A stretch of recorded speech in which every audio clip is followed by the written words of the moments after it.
মুখে পড়লেই গলে যাবে এরকম সফট আর স্বাদে ভরপুর ক্যারামেল পুডিংয়ের রেসিপি আমি আপনাদের এই ভিডিওতে দেখাবো। নামটা শুনে কঠিন মনে হলেও মাত্র 4টে জিনিস দিয়ে কয়েক মিনিটেই আপনারা বানিয়ে নিতে পারবেন। ক্যারামেল পুডিংয়ের এই রেসিপিটা জানতে হলে ভিডিওটা লাস্ট পর্যন্ত দেখতে থাকুন। মাত্র 4 মিনিটের এই ভিডিওতে আপনারা ক্যারামেল পুডিংয়ের রেসিপি সুন্দরভাবে জেনে নিতে পারবেন। ফার্স্টেই আমি 400 ml এর দুধ নিয়ে সেটাকে গরম করে নিয়েছি। এরপরে একটা বড় সাইজের ডিম নিয়েছি, তাতে 2 থেকে 3 টেবিল স্পুন চিনি নিয়েছি। এবার দুটোকে ভালোভাবে মিক্সড করতে হবে যতক্ষণ না চিনি মেল্ট হয়ে যাচ্ছে। আপনারা চাইলে চিনিগুলোকে গ্রাইন্ড করে নিতে পারেন, তাতে গুঁড়ো চিনি বেটারের সাথে তাড়াতাড়ি মিক্সড হয়ে যাবে এবং অনেক স্মুথ হবে।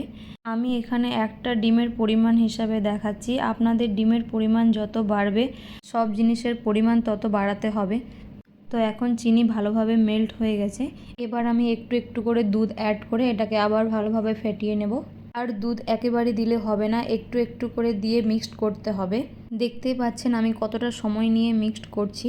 আর আপনাদের কাছে যদি সময় না থাকে তাহলে আপনারা সব জিনিসগুলো মিক্সচারে দিয়ে একেবারে গ্রাইন্ড করে নিতে পারেন, তাতে সময় অনেক কম লাগবে।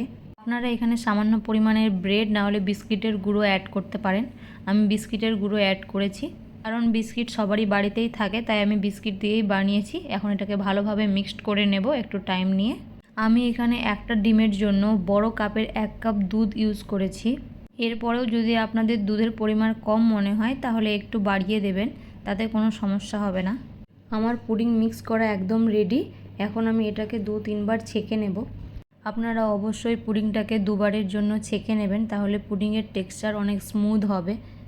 পুডিং থেকে যাতে কাঁচা ডিমের গন্ধ না আসে সেই জন্য আপনারা লেবুর রস বা ভ্যানিলা এসেন্স ইউজ করতে পারেন। অনেক সময় লেবুর রস দিলে দুধ ফেটে যাওয়ার সম্ভাবনা থাকে, তাই আপনারা ভ্যানিলা এসেন্স দেওয়ার চেষ্টা করবেন, মার্কেটে ইজিলি পাওয়া যায়। তো দেখতেই পেলেন আমি মিক্সচারটাকে 2 বারের মতো ছেঁকে নিয়েছি, তারপরেও কত গুঁড়ো গুঁড়ো বেরোচ্ছে। তো এখন আমার পুডিংয়ের মিক্সচার একদম রেডি। এবার এটাকে আমি সাইডে রেখে ক্যারামেল বানিয়ে নেব। ক্যারামেল বানানোর সময় অবশ্যই খেয়াল রাখবেন গ্যাস বা ইন্ডাকশানের টেম্পারেচার যেন একদম লো থাকে। আর আমি এখানে একটা ডিমের পুডিং হিসাবে ক্যারামেল বানাচ্ছি।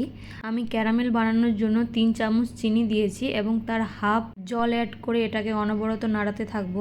খেয়াল রাখবেন জলের পরিমাণ যেন বেশি না হয়। আর চিনির কালার হালকা চেঞ্জ হয়ে গেলে সেটাকে আমরা নামিয়ে নেব।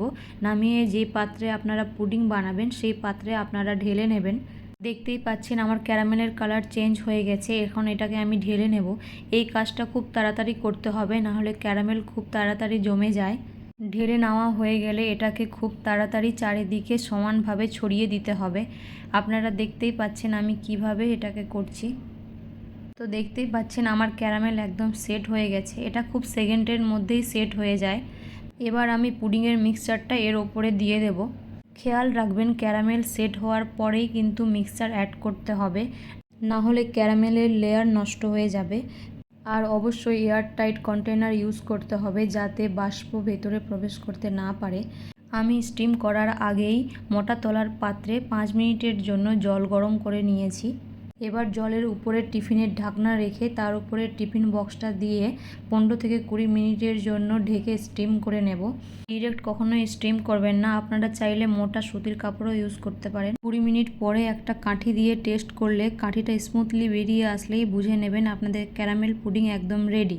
মিনিমাম 2 ঘন্টা ফ্রিজে রেখে ঠান্ডা ঠান্ডা ক্যারামেল পুডিং এনজয় করেন। আর আমার ভিডিওটা যদি ভালো লেগে থাকে তাহলে একটা লাইক করে বন্ধুদের সাথে শেয়ার করে দিন। আমার চ্যানেলটা সাবস্ক্রাইব করতে একদমই ভুলবেন না। আজকের জন্য এতটুকুই।